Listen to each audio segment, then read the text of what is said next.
ല്ലോ. ശരി, ശ്രീജിത്ത് പണിക്കർ, താങ്കളുടെ ഒരു അഭിപ്രായം ഇക്കാര്യത്തിൽ എങ്ങനെയാണ്? വി ഡി സതീശൻ ഇവിടെ മനഃപൂർവ്വം പാർട്ടിക്കാരെ തഴയുന്നുണ്ടോ?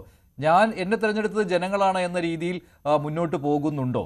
അതല്ലെങ്കിൽ ഞാൻ ഒരാളുടെ മാത്രം മുഖ്യമന്ത്രിയല്ല, അല്ലെങ്കിൽ പാർട്ടിക്കാരുടെ മാത്രം മുഖ്യമന്ത്രിയല്ല എന്ന ഇമേജ് സ്വയം സൃഷ്ടിച്ചെടുക്കുകയാണോ ചെയ്യുന്നത്? അതോ ഇത് കെ സി പക്ഷവും സതീശൻ പക്ഷവും തമ്മിലുള്ള നേർക്കുനേർ പോരാട്ടമായി കഴിഞ്ഞു? ശ്രീ മഞ്ജുഷ്, ഈ പ്രശ്നങ്ങൾ തുടങ്ങുന്നത് സത്യത്തിൽ ഈ ഒരു വിഷയത്തിലല്ല എന്ന് നമുക്കെല്ലാവർക്കും അറിയാം. ഈ പ്രശ്നങ്ങൾ തുടങ്ങുന്നത് ഈ തെരഞ്ഞെടുപ്പ് കോൺഗ്രസ് ജയിച്ചതിന് ശേഷമാണ്. ആ സമയത്ത് തുടങ്ങിയ പ്രശ്നമാണ്. അത് മുഖ്യമന്ത്രി ആരാകും എന്നതുമായി ബന്ധപ്പെട്ടുണ്ടായിരുന്ന പ്രശ്നമാണ്.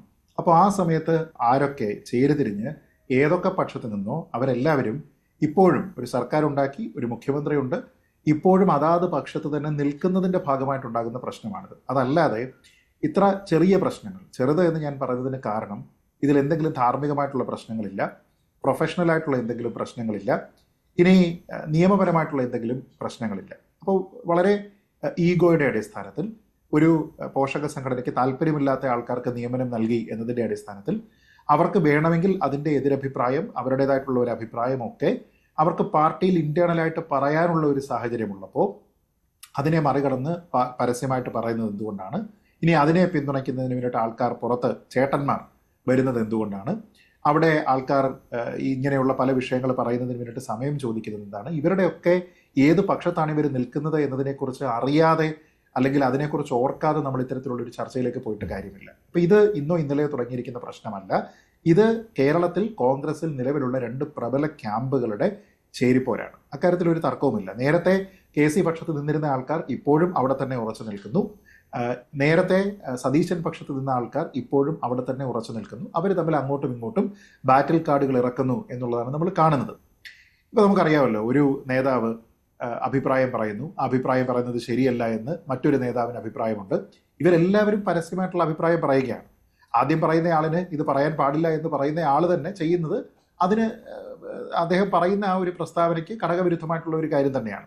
താൻ മറ്റൊരാൾ എന്ത് ചെയ്യരുതെന്ന് പ്രതീക്ഷിക്കുന്നു അത് തന്നെ താൻ ചെയ്യുന്ന ഒരവസ്ഥ.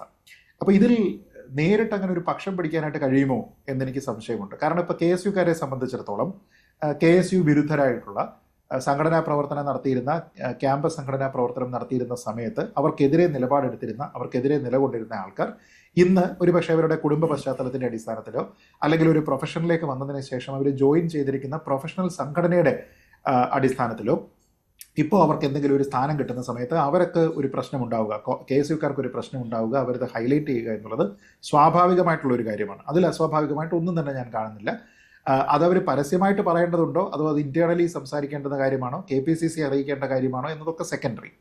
പക്ഷേ ഇവിടുത്തെ ഒരു പ്രധാനപ്പെട്ട കാര്യം നമ്മൾ കോൺഗ്രസ്സുകാരോടൊപ്പം മറിച്ച് ചോദിക്കാൻ, അല്ലെങ്കിൽ കെ എസ് യുക്കാരോട് മറിച്ച് ചോദിക്കേണ്ടത്, കോൺഗ്രസിന്റെ ഒരു സംഘടനയിൽ ഒരാൾക്ക് അംഗത്വം കൊടുക്കാമെങ്കിൽ അതുവഴി കിട്ടുന്ന സ്ഥാനങ്ങളുടെ അവകാശം അത് അവർക്കില്ല എന്ന് പറയാൻ കഴിയുമോ? ഇപ്പോൾ ഉദാഹരണത്തിന് സന്ദീപ് വാര്യർ ഒരു ദിവസം വരെയും BJP ആയിരുന്നു. പെട്ടെന്ന് അദ്ദേഹം പാർട്ടി മാറുന്നു, കോൺഗ്രസിൽ ചേരുന്നു. കോൺഗ്രസിൽ ചേർന്നതിന് ശേഷം തന്നെ അദ്ദേഹത്തിനെ KPCCയുടെ ജനറൽ സെക്രട്ടറി ആക്കുന്നു. അതിനുശേഷം ഉടനെ തന്നെ അദ്ദേഹത്തിന് സ്ഥാനാർത്ഥിത്വം കിട്ടുന്നു. അദ്ദേഹം ഇപ്പോൾ MLA ആണ്. അലോഷ്യസ് സേവ്യറിന് ഇതേ അഭിപ്രായം അവിടെ ഉണ്ടോ എന്നുള്ളതാണ് ചോദ്യം. അതായത് ഇവരാരെങ്കിലും, അതായത് ഈ രണ്ടാൾക്കാർ ഇപ്പോൾ ലീഡർമാരായിട്ട് വന്നിരിക്കുന്നു, ഇവരിപ്പോഴും കോൺഗ്രസിനെ എതിർത്തിട്ട് സംസാരിക്കുന്നുണ്ടോ? ഇവരിപ്പോൾ നേരത്തെ അവർ ഏത് സംഘടനയിലായിരുന്നു ഉണ്ടായിരുന്നത്, ആ സംഘടനയ്ക്ക് വേണ്ടിയിട്ടാണോ ഇപ്പോഴും അവർ അഭിപ്രായം പറയുന്നത് എന്നുള്ളതാണ്. അതായത് ഒരു സംഘടന മാറുക, പ്രൊഫഷണലി ഒരു സംഘടനയിൽ ചേരുക, ഈ കാര്യങ്ങളൊന്നും തന്നെ നമ്മുടെ നാട്ടിൽ അന്യമല്ല. അപ്പോൾ അതുകൊണ്ട് എന്തുകൊണ്ടാണ് KSUക്കാർക്ക്, ഞാൻ അവർക്ക് അതിൽ പരാതി പറയാനുള്ളവരുടെ ഒരു ലെജിറ്റിമസിയെ ഞാൻ മാനിക്കുന്നു, പക്ഷെ സ്റ്റിൽ എന്തുകൊണ്ടത് തെറ്റാകുന്നു എന്നതിനെക്കുറിച്ച് വിശദീകരിക്കേണ്ടതിന്റെ ഒരു ബാധ്യത അവർക്കുണ്ട്. ശരി, അതായത് അത്ര വലിയ വിഷയമൊന്നുമല്ല, പരിഹരിക്കാൻ പറ്റാത്ത വിഷയമൊന്നുമല്ല, പരസ്പരം സംസാരിച്ച് തീർക്കാവുന്ന ഒരു വിഷയമാണ്. പക്ഷെ കാര്യങ്ങൾ താങ്കൾ പറയുന്ന പോലെ ഈ തെരഞ്ഞെടുപ്പ് കഴിഞ്ഞിട്ട് ആര് മുഖ്യമന്ത്രിയാകും എന്നതിൽ തുടങ്ങിയ തർക്കം തന്നെയാണ് ഇപ്പോൾ അതിന്റെ മറ്റൊരു വിശാല അർത്ഥത്തിലേക്ക് പോകുന്നത്. അതിന് മറ്റൊരു ഉദാഹരണം കൂടിയുണ്ട്. ഉമ്മൻചാണ്ടി അനുസ്മരണം നാളെ നടക്കാൻ പോവുകയാണ് പുതുപ്പള്ളിയിൽ. ആ പോസ്റ്റർ ശ്രദ്ധിക്കുക. അതിൽ മുഖ്യമന്ത്രി വി ഡി സതീശൻ ഇല്ല. അതായത് അനുസ്മരണത്തിലെ പ്രധാന ചടങ്ങിൽ പല പരിപാടികളുണ്ട് സ്മൃതി ദിനത്തിൽ, പക്ഷേ അതിലെ പ്രധാന ചടങ്ങിൽ മുഖ്യമന്ത്രി വി ഡി സതീശൻ്റെ ഫോട്ടോ ഇല്ല. അതൊക്കെ ശ്രദ്ധിച്ചാൽ അറിയാമല്ലോ. അതായത് അദ്ദേഹത്തിന് ക്ഷണമില്ല എന്ന് തന്നെ നമുക്ക് കണക്കാക്കേണ്ടി വരുമല്ലോ. അല്ലെങ്കിൽ ക്ഷണിച്ചിട്ട് അദ്ദേഹം ആ സമയത്ത് തനിക്ക് അസൗകര്യമുണ്ട് എന്ന് അറിയിക്കുകയായിരുന്നു. എന്തായാലും അവിടെ ആരുടെ ഫോട്ടോകളാണ്? KC വേണുഗോപാലാണ്. ഉമ്മൻചാണ്ടി കഴിഞ്ഞാൽ പിന്നെ അവിടെ പ്രാധാന്യം കിട്ടിയിരിക്കുന്നത് KC വേണുഗോപാലിനാണ്. നോക്കൂ, ഇവിടുത്തെ ഏറ്റവും പ്രധാനപ്പെട്ട പ്രശ്നം കോൺഗ്രസിൽ ഈ ഒരു ചേരിപ്പോര്, നമ്മൾ ചേരിപ്പോരെന്ന് പറയും, ശ്രീ ജി വി ഹരിയെ പോലെയുള്ള ആൾക്കാർ തന്നെ അഭിപ്രായ സ്വാതന്ത്ര്യം എന്ന് പറയും. സത്യത്തിൽ ഇത് അഭിപ്രായ സ്വാതന്ത്ര്യമാണോ ചേരിപ്പോരാണോ എന്നുള്ളതിനെപ്പറ്റി ചിന്തിക്കുക എന്ന് പറയുന്നത് വളരെ എളുപ്പമുള്ള ഒരു കാര്യമാണ്. ഇപ്പോൾ BS അച്യുതാനന്ദനുമായി ബന്ധപ്പെട്ട ഇത്തരത്തിലൊരു ചടങ്ങ് നടക്കുകയാണെങ്കിൽ അവിടേക്ക് പിണറായി വിജയൻ അദ്ദേഹത്തിന് അവിടെ ചെല്ലാനുള്ള ആരോഗ്യമുണ്ടെങ്കിൽ, അദ്ദേഹം ആക്റ്റീവായിട്ടാണ് നിൽക്കുന്നത് എങ്കിൽ അദ്ദേഹത്തിൻ്റെ ചിത്രം അതിൽ കാണുന്നില്ല, അല്ലെങ്കിൽ അദ്ദേഹത്തിന് ക്ഷണമില്ല, അല്ലെങ്കിൽ അദ്ദേഹം ക്ഷണം നിരസിച്ചു എന്ന് പറഞ്ഞു കഴിഞ്ഞാൽ നമ്മളതിനെ ഇടതുപക്ഷത്തുള്ള അഭിപ്രായ സ്വാതന്ത്ര്യമായിട്ടാണോ വിലയിരുത്തുക, അതോ ചേരിപ്പോര് എന്ന നിലയ്ക്കായിരിക്കുമോ? അപ്പോൾ ഇതിൽ ചില രാഷ്ട്രീയ മര്യാദകളുണ്ട്, ചില മുന്നണി മര്യാദകളുണ്ട്, ചില പാർട്ടി മര്യാദകളുണ്ട്. അതൊക്കെ തന്നെ ഇവർ പാലിക്കുന്നില്ല എന്നുള്ളൊരു കാര്യമുണ്ട്. നമ്മളിപ്പോൾ അലോഷ്യസ് സേവ്യറിനോട് മുഖം കൊടുക്കാതിരിക്കുന്ന മുഖ്യമന്ത്രിയെ നമ്മൾ കാണുന്നുണ്ട്. പക്ഷേ അലോഷ്യസ് സേവ്യർ ചെയ്തിരിക്കുന്നത് എന്താണ് എന്നത് കൂടി പരിഗണിക്കാതെ നമ്മൾ ചെയ്യാൻ പാടില്ല. ഇപ്പം നേരത്തെ ഉണ്ടായിരിക്കുന്ന പ്ലീഡർ വിഷയം നമ്മൾ കണ്ടിട്ടുള്ള വിഷയമുണ്ടല്ലോ, അതിൽ ഒരു പ്രധാനപ്പെട്ട കേസ് വന്നത് സ്മാർട്ട് ക്രിയേഷൻസുമായി ബന്ധപ്പെട്ട് അവരുടെ അഭിഭാഷകനായിരുന്ന ഒരാളിന് സർക്കാരിൻ്റെ വക്കീലായിട്ട്, ദേവസ്വത്തിൻ്റെ വക്കീലായിട്ട് ഇവിടെ അദ്ദേഹത്തിന് ഒരു അപ്പോയിൻമെൻറ്റ് കൊടുക്കുന്നു. അങ്ങനെ ഒരു കേസ് വന്നു. ആ കേസിൽ ഒരു മെറിറ്റ് ഉണ്ടായിരുന്നു. അതായത് അവിടെ ധാർമ്മികമായിട്ടുള്ള ഒരു പ്രശ്നം ഉണ്ടായിരുന്നു, അവിടെ അതായത് കോൺഫ്ലിക്റ്റ് ഓഫ് ഇൻട്രസ്റ്റുമായി ബന്ധപ്പെട്ട ഒരു പ്രശ്നം ഉണ്ടായിരുന്നു. അത്തരത്തിലുള്ള പ്രശ്നങ്ങൾ ഇവിടെ കാണുന്നില്ല. അപ്പോൾ ഇതൊരു സംഘടനയുടേത് മാത്രമായിട്ടുള്ള ഒരു അഭിപ്രായം. അങ്ങനെയാണ് എങ്കിൽ എനിക്ക് അലോഷ്യസ് സേവ്യറിനോടും മറ്റുള്ള ആൾക്കാരോടും ചോദിക്കാനുള്ള ചോദ്യം, നിങ്ങൾ ഈ പറയുന്നത് ഒരു ആള് ആ പാർട്ടി വിട്ട് വേറൊരു പാർട്ടിയിൽ, ഇപ്പോൾ കോൺഗ്രസിൽ വന്ന് ചേർന്നതിന് ശേഷം അംഗത്വം കൊടുക്കാമെങ്കിൽ പിന്നീടുള്ള സ്ഥാനമാനങ്ങൾക്ക് അവർക്ക് അർഹതയില്ല എന്നാണോ നിങ്ങൾ പറയുന്നത് എന്നുള്ളതാണ് ചോദ്യം. അങ്ങനെയാണെങ്കിൽ ഇവർ ഒന്നാമത് എതിർക്കേണ്ടത് സന്ദീപ് വാര്യരെയാണ്.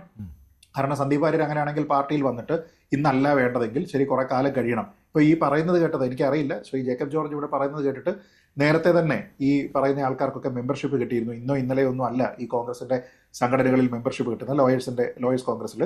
അപ്പോൾ അങ്ങനെയാണെങ്കിൽ എത്ര കാലം കഴിഞ്ഞിട്ടാണ് അവർക്ക് ഇത്തരത്തിലുള്ള സ്ഥാനമാനങ്ങൾക്ക് അർഹതയുള്ളത് എന്നതിനെക്കുറിച്ച് അലോഷ്യസ് സേവ്യർ അങ്ങനെയാണെങ്കിൽ ഒരു അഭിപ്രായം പറയണം. അതേ യാർഡ് സ്റ്റിക്ക് ഇവിടെ സന്ദീപ് വാര്യർക്ക് മാനദണ്ഡമാകുന്നുണ്ടോ എന്നുള്ളത് നോക്കണം. കോൺഗ്രസിന് പിന്തുണയ്ക്കുന്നതിന് വേണ്ടിയിട്ട് ജി സുധാകരനും ബി കുഞ്ഞികൃഷ്ണനും TK ഗോവിന്ദനും ഒക്കെ ഇത് ബാധകമാണോ എന്നുള്ളത് നോക്കണം. PK ശശിക്ക് ഇത് ബാധകമായിരുന്നോ എന്നുള്ള ഒരു കാര്യം ചോദിക്കണം ഈ കഴിഞ്ഞ തെരഞ്ഞെടുപ്പിൽ മത്സരിക്കുമ്പോൾ.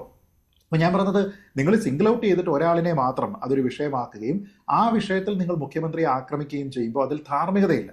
ധാർമ്മികതയുണ്ടെങ്കിൽ ഒറ്റ സ്കെയിൽ ഉണ്ടായിരിക്കണം, ആ സ്കെയിൽ എല്ലായിടത്തും ബാധകമായിരിക്കണം. അതല്ല എങ്കിൽ ഇവരിവിടെ തെളിവ് സഹിതം വന്ന് പറയേണ്ടത്, നോക്കൂ ഇവർ പണ്ടു മാത്രം KSU ഇതര പ്രവർത്തകരായിരുന്നില്ല, ഇവർ ഈ പാർട്ടിയിൽ ചേർന്ന് അല്ലെങ്കിൽ ഈ ഒരു സംഘടനയിൽ അംഗത്വം എടുത്തതിന് ശേഷവും നിരന്തരമായിട്ട് ഇവർ കോൺഗ്രസിനെ കുറ്റപ്പെടുത്തുകയാണ്, കോൺഗ്രസ് നേതാക്കളെ ഇവർ കുറ്റപ്പെടുത്തുകയാണ്, അവരുടെ പഴയ പാർട്ടി ഏതാണോ ആ പാർട്ടിയുടെ അഭിപ്രായത്തിനെ തന്നെ അവരിപ്പോഴും ഫർദർ ചെയ്യുകയാണ്. അങ്ങനെ ഒരു കേസ് അവർക്കില്ല, അങ്ങനെ അവർ പറയുന്നില്ല. ഇവരെല്ലാം പറയുന്നത് എന്താണ്, പണ്ട് KSUകാരെ ആക്രമിച്ചിട്ടുള്ള ആളുകളാണ് ഇവർ എന്നാണ് പറയുന്നത്. അതുപോലെ തന്നെ KSUകാർക്കെതിരെയുള്ള കേസുകളിൽ ഹാജരായിട്ടുള്ള ആളാണ്, ഇതൊക്കെയാണ് അവരുടെ വാദം. പക്ഷേ ശ്രീജിത്ത് പറഞ്ഞ ആ കാര്യത്തിനാണ് ഞാൻ പ്രാധാന്യം കൊടുക്കുന്നത്. ഇത് ഈ പ്രശ്നമൊന്നുമല്ല, ഇത് ഈ തമ്മിൽ പോര് തന്നെയാണ്. ശ്രീ GV ഹരി, ആർക്കും മനസ്സിലാകും ഇത് KC പക്ഷവും സതീശൻ പക്ഷവും തമ്മിലുള്ള നേർക്കുനേർ ഏറ്റുമുട്ടൽ, ചേരിപ്പോര് എന്ന് ഇതിനെ പറയാം.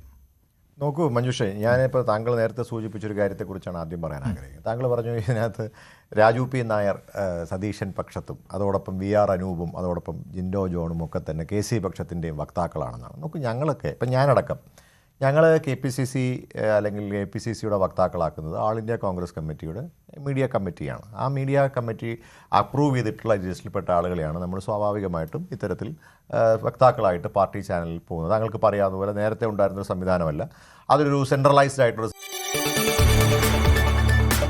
കൂടുതൽ വാർത്തകൾക്ക് News 18 Keralam YouTube channel subscribe ചെയ്യുക.